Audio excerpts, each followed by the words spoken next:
Right, Ross, thanks for joining us. We're going to look ahead to this weekend's game against Swindon Town. But first, last night we played Southend United in the Leeson.com trophy. You must have been pleased with the result and the performance. Very much so. I think any game between Leyton Orient and Southend's always a big one. And I know people have varied opinions on what this competition's all about, but for us it was about taking it very, very, very seriously. It was an opportunity for us to go out and prove a point against a League One opposition. Again, it was Southend, so there was that little edge to it as well. But at the same time, it's sort of a night of opportunity for a number of players to go out individually and collectively to go and make an impression on the game, and then also at the same time to make an impression to put themselves closer to being in a team. And I think a number of people did that. And talking about games that sort of mean a lot to people, this weekend's game against Swindon will have some meaning for you personally, because you worked there alongside Martin Ling for a number of years.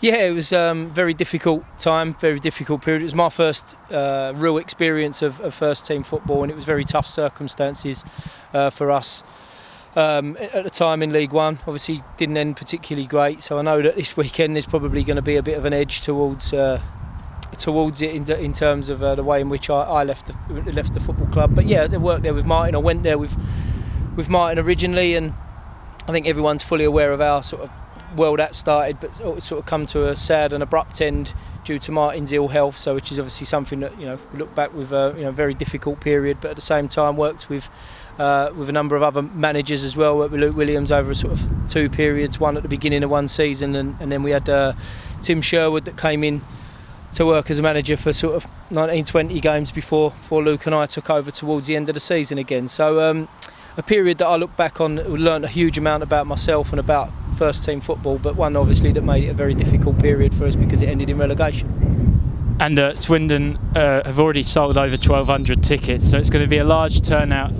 at the Borough Group Stadium, and there'll be a boisterous atmosphere between both sides. I would expect so, but what that does to us is I know how loud and well backed and what a good crowd Swindon can have at home and away. But I know also what that can do to our stadium, and our place has been rocking on many occasions in recent times, and I would fully expect the fact that they're bringing a good number of away fans to really get the home support up on their feet. I've said on a number of occasions this season, there's obviously a real responsibility on us as a group of staff and players to ignite the crowd and make that an exciting atmosphere, but I think with a number of travelling away fans should also add to that.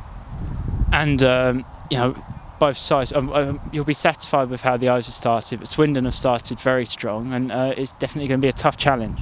Good team, some good players, well-backed squad this year in terms of the personnel that they've brought in and added to over the summer. So I expect them to be a real competitor this year. I would expect them to be at the top end of the league and pushing for promotion. So it's a great test for us. I think it's going to be one of our toughest ones at home so far. I think we've been unfortunate in our last couple of home games. I felt that the Crawley game we should have won it, and we made some silly errors which meant that we didn't. And then the same with the Stevenage game. Thought we dominated it heavily and should have come away with a point. So there's lots of positives for us to build on, but at the same time, as I've said on a number of occasions this year, a number of things that we've got to learn from in order to give ourselves an opportunity to win more games at home than we lose. And how are we looking on the injury front? There was a couple of players also caused selection headaches on Tuesday. So I suppose we're looking quite strong going into this weekend. Yeah, we're getting stronger, we're getting better. Joe Widdowson's trained fully today, which I'm delighted about.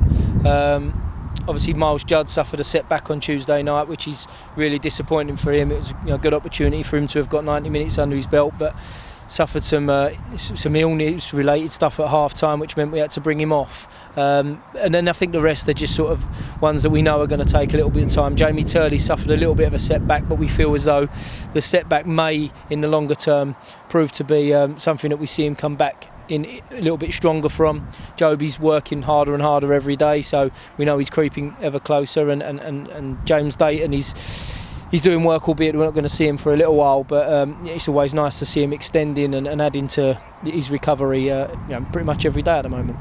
And it's been a busy start to the season, and I suppose you just looking to carry on the momentum, particularly from this week in particular, the last gasp equaliser at Salford, and then the positivity that came from Tuesday's game? Yeah, I think we've shown some, in our previous 2 away games, we've shown a real steel and a real desire to get back into games. But my message, and I think the collective message across the group, has always been that let's not give ourselves these obstacles to climb over and keep having to try to get back into a game, get ahead and manage games a little bit better than we have done so far. So personally, and I know within the group, we feel as though we're very close to to the stronger teams in the league, but it's we've got to have that evidence of that and try to put in the performances that eradicate some of the errors that we've made. But like I say, I've been content with the way that it started, really pleased with the week as a whole, as you've just said, and hopefully as we come into the weekend, it's an opportunity to build on that again.